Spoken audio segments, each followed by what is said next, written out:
COVID-19.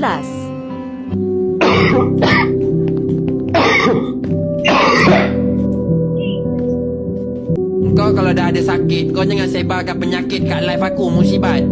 Kau batuk pun kau nak record, kau nak bagi kat sini, apa masalah kau? Anda tahu batuk kau tu COVID, dah mampus 4,000 orang kena COVID. A few moments later. 15 dari COVID-19. Dah datang dah musibat batuk ni. Confirm dia batuk punya. Sikit hari lagi mampus lah budak tu. Dari semalam hantar RM15 untuk batuk. Untuk menyebarkan penyakit. Sikit hari lusa dah, kalau dah diam je tu, dah mampus lah tu.